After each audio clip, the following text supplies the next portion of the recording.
Sure 'tis yourself. Hello, and welcome on into This Much Is True. It's a Saturday morning. It's the second time I've done this. As I said, I usually record at night. I think I might do this more often. How about we call it Slow It Down Saturday? Now, I took that tact last week, and my wife happened to see the video afterwards. She has no interest in what I do. It was on a link or something on LinkedIn. She's very practical, Northern Irish, and she said to me, you need to speed that thing up there. You're rambling all over the place.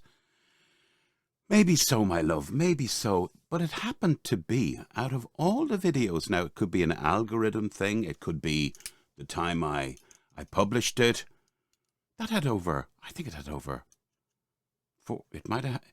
145 to 400 hits, I think, and 11 likes. So what would she know? She knows a lot, actually, a hell of a lot more than me.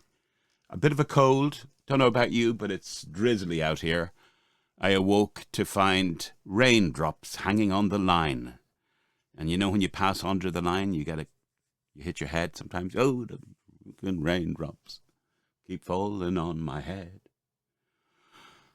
So it's kind of nondescript day here in Dublin City. My first weekend as a 61-year-old. I have some decisions to make, health-wise. And one, I think, is I'm going to wean myself off the wine.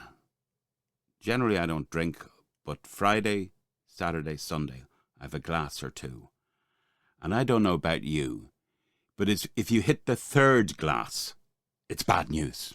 Maybe she's right. Maybe I will speed things up.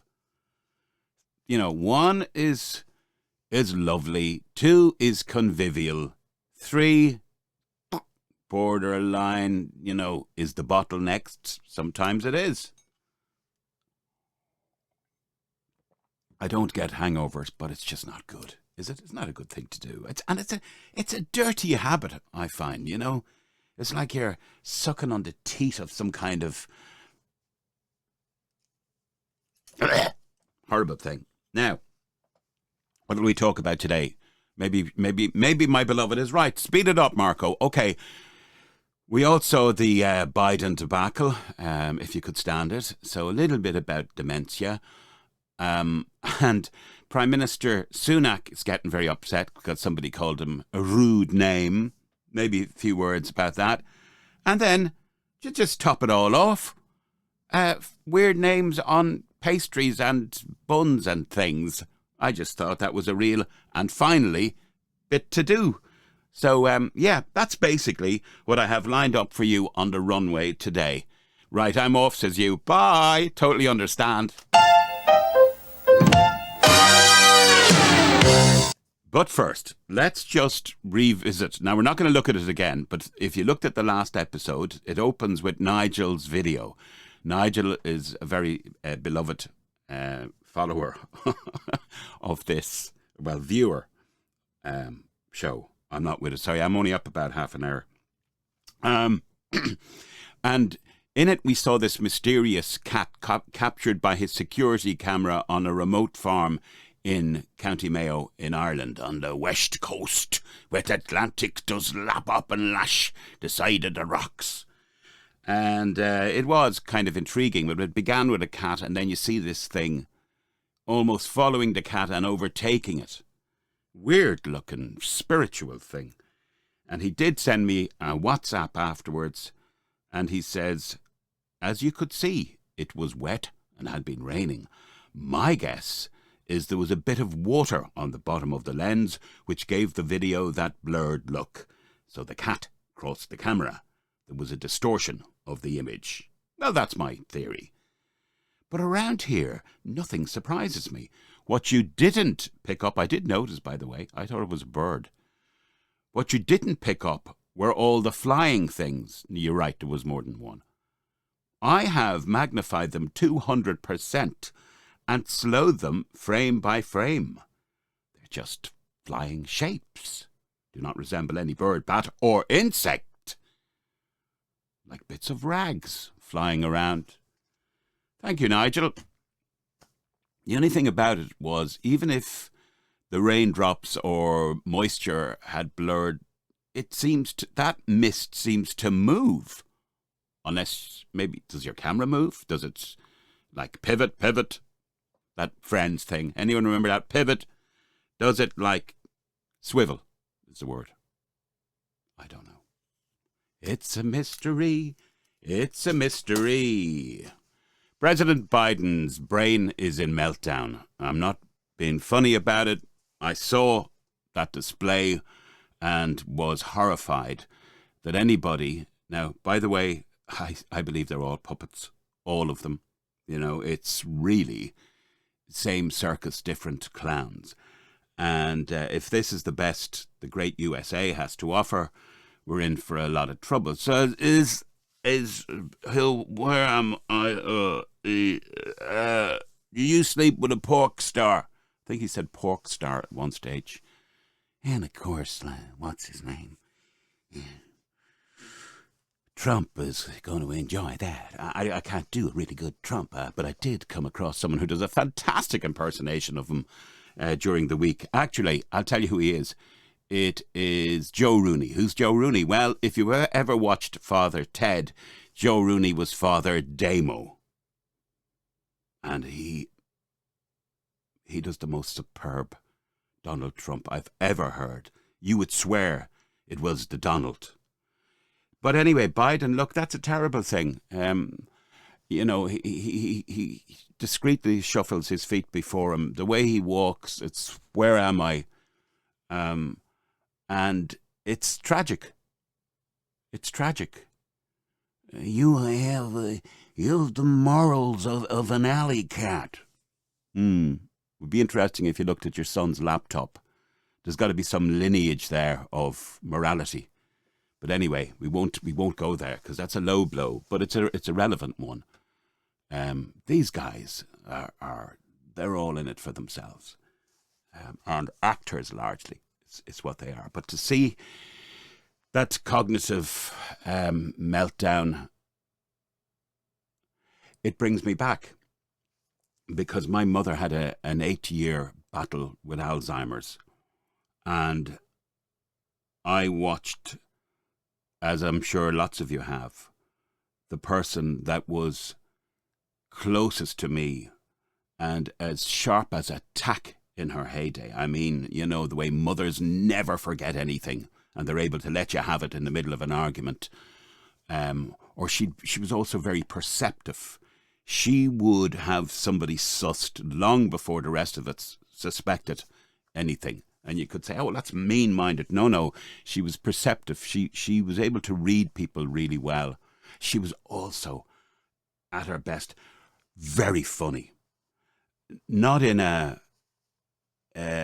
funny way, like a funny thing happened to me on the way to the studio. No, she was a bit crazy. The humor there was mimicry in it. It could be biting, but also it was very funny. It was kind of Robin Williams-y at times. You know, it was abstract. And the first sign for me, and I wasn't very honourable in dealing with it, was she would repeat things. And when I say how my reaction was, I couldn't believe she would ask me the same thing that she'd asked me 5 minutes before. So I was quite short with her. And I'd say, I've already told you that. Why? Well, you've asked me that a few minutes ago. Jesus, do I have to go through it all over again? You know, I didn't get it. I didn't know. You always think your mum and dad are going to be hale and hearty, and they're always going to be indestructible RoboCop types, don't you? You know? And age 74 was when it started. She got to 80. So what's that? Six years-ish. I think I might have said 8 earlier, but the signs had been there. And we were coming back on a flight from somewhere, and the other thing she started to do is she was hitting the cough mixture. Did she bring cough mixture with her? And what was going on, I believe, subsequently, just when I look back, and it's got to be scary, is she knew she was losing it. And this was the way she would compensate to deaden the fear that she was losing her mind. I think as well, this isn't a medical thing, it's just a theory I have. And up until recently, I was pretty much the same, although I hadn't been for years and years. Let me get to the point, right? She spent her life largely in isolation. She didn't have that much of a circle of friends. At one point in her life she did, but everyone dwindled away. And she vicariously, which is a mistake parents make, try and live their lives through their children or their children's achievements. And when you're isolated like that, even what I do here, this is a way of keeping me. Now, I've gotten to know some of you, which is great because I have a little circle of online friends now. But that didn't help. I'm sure because your lack of stimulus, you're there. In fact, I came across a diary of hers a few years after she died, but you could only loosely term it that. It was days on end were empty. And then it was Mark called over for tea. Angela's in town. You know, Jerry is sick. And it was just very small little instances. But they were, you know, the only flicker of life on her radar. Please, anything I'm sharing with you here, I don't intend to be cruel. In fact, I'm trying to unravel it as the years have gone by because I pushed it as much. I wasn't. How do you handle it? We had carers in. They were a motley crew. Some were excellent. Some were downright fucking thieves. Robbed her blind. All the expensive shoes and everything she'd over the years went out, you know, in plastic bags, God knows where. Stuff would go missing. One took my father's credit card for a ride. And, you know, I have to say to you, I'm not going to get into ethnicity and all that. That just was, it could have been anybody, right? But the guard, you know, this is outright theft. It was like 1,200 quid, if not more, run up through phone calls and all kinds of stuff. I wouldn't mind only, she was one of the few people my father, as he was getting elderly, took into his confidence. He liked her. He was nice to her. And she robbed him. And the frickin' guards here did everything they could not to charge her. It was like we were the issue. You know, I didn't give a fuck that her L1 or whatever was locked up in Cuba or wherever it was. I didn't care. This trust had been broken and common thievery had occurred. That's a digression anyway. Carers. The good, the bad, the ugly. Please share. This much is true at protonmail.com or comments below. And there were good ones as well. But that one in particular irked me because he was nice to her. He liked her. Didn't fancy her or anything. He just looked on her like a daughter. And she fucking ripped him off. That was a break for ads. The dementia aspect is awful. And it can be hereditary. And it can be hereditary. And it... no, that's not nice. So, you know, what happens? You end up... To be fair, they had been together 50 years. And he wouldn't have my mother. My father wouldn't have her in a home. He wouldn't have it. So we got all kinds of contraptions and beds and stair lifts and... But eventually, there's just you and the cardigan. And whatever memories are floating in your mind stream, granola-like, merrily, merrily down the stream, until the finality of it all is a blessed relief. So Joe Biden, fuck you and your politics and all the shenanigans. You really... You really need a nice chair and sit down and have plenty of people around you that will look after you and, and wipe your arse. The other fella, the Orange Jesus is what they're calling him. But you see, he's out and about and he is playing golf and stuff and he is probably pork stars. But he's tragic as well. Any thoughts you have? I'm cobbling this together. Next on the agenda is I had to switch on my TV last night with that glass of wine and watch Richie freaking weak Sunak get very upset because there had been a racial slur. Now, you might think if that I'm making light of racial slurs. I'm not. But ultimately, Butterfingers, it's names. And what are names? Sticks and stones. They are also the slings and arrows of politics. So if you can't handle not even a proper competitor or opposition, some fucking guy who's handing out flyers into doors, calling you what he did, you shouldn't be in the job. You know what? I don't need to see it say, oh, my daughters had to see that. No, they didn't. They didn't. If they're very young daughters, and I think they are, they probably wouldn't be watching that news, right? We Irish, I grew up in the 70s, and every fucking Saturday there'd be even a namesake, right? A triple-chinned comedian on going, this Irish guy, this fucking Irish guy, they're stupid, they're thick, they are. They're thick. We were that thick, we had to sling out the biggest empire in the world, right? That's how thick we were. But we took it on board, and even, I have to tell you, a lot of those jokes were very funny. There's this Irish guy, right? And he's in a skyscraper.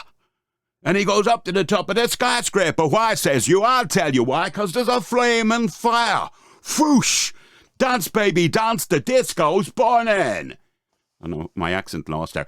Dance, baby, dance, the disco's burning. Right, so he goes up to the top floor. Freaking inferno. Flames licking his arsehole. And he's there. And the fire brigade is called. And Paddy's looking down. And the firemen are looking up. And the fireman says, don't worry, Paddy. Don't worry. We've got this big blanket. Right, Paddy? Right, on the count of 3, we want you to jump off the top of the fucking Empire State Building into the blanket. Don't worry, Paddy. You'll be perfectly safe. And Paddy looks down and says, lads, you don't fool me. Put that on the ground first of all. Maybe I told it badly, but anyway, to me there was funny stuff, but it was ultimately name calling. So if you want to be prime ministerial like Rishi Sunak, first of all, debate with yourself whether you even want to answer that question. Second of all, realise that the vast majority of people are not going to side with you. They're just going to say somebody goofed up and you're making political capital out of it. Those that think, they'll see it for what it is. Oh, Grant, somebody's called me a bad name. Ooh, what a bad boy is he and how wounded am I? I'm going to make capital out of it, right? The other thing you could just say is sticks and stones. And, that says more about him than it does about me. Next question, please. Handle it like a man, right? We have these... I'm going to cut out the language now. Graham Norton's show? And the dolls go up at the front and, the water like, the music is playing, the theme music, and these kind of naked dolls go up. You will notice most of them don't have cojones, right? They have a smoothness. And it's almost like there is a cookie cutter of leaders these days. We've had Varadkar, we have this yoke now whose face is an essay in gloom, Simon Harris. You've Macron, and that thing, Trudeau in Canada, right? And they're all of a type, aren't they? They sound kind of the same. In our case, they've got kind of constricted larynx. They sound, they kind of talk, and where did all these fucking girly men come out of? Ha! Do I upset anyone? I don't give two fiddlers. This torch, by the way, is a heap of shite. The ad made it look like it had 90 lumens. You'd know about lumens and stuff, Nigel. Mick Manning's reached out. I thought you'd left us. Mick, no relation. And Tara, of course. And Sue. And all the gang. Hello to you. Sorry, it is. My wife is right. I should be more professional. I should have things set up. But it's Slow Down Saturday. Cardigan Club time. And women of cake baking years like this show. So I was researching the other day. There's some strange names on Confectionery. Knickerbocker Glory. We've all known that one. Spotted Dog Bread. And Summer Grunt. And there was a Blueberry Grunt. Imagine what Sunak would say if you said that. Hey you blueberry grunt. Oh, my children had to hear that. So that's how bad we've gotten on this show. I'm now talking confectionery bollocks. So, like and subscribe if you get anything out of these. By all means, feel free to complain. It's all in my opinion. I could be totally wrong. Indeed, I often am. Many is the time. My wife will tell you that. She has some certain names for me when I goof up. And maybe I just shouldn't. Maybe it's been very lazy just coming on board like this and not having anything. Usually my shows are a little bit tighter. But yeah, Slow Down Saturday. Saturday morning. What did we cover? Dementia. Name calling. Blueberry grunts. Next. Get in touch, comments below. I love to see the email going. thismuchistrue @protonmail.com.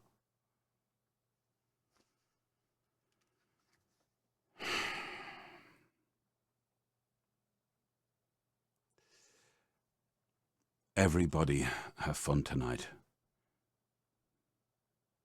Everybody wang chong tonight. 5705.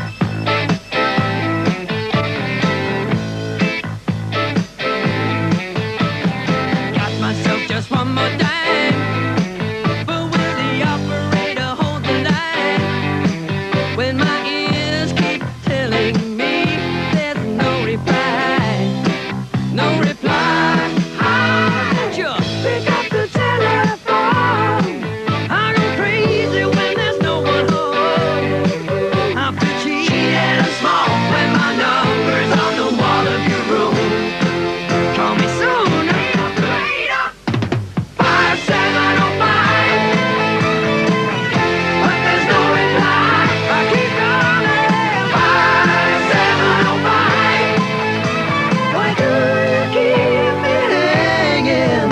Line.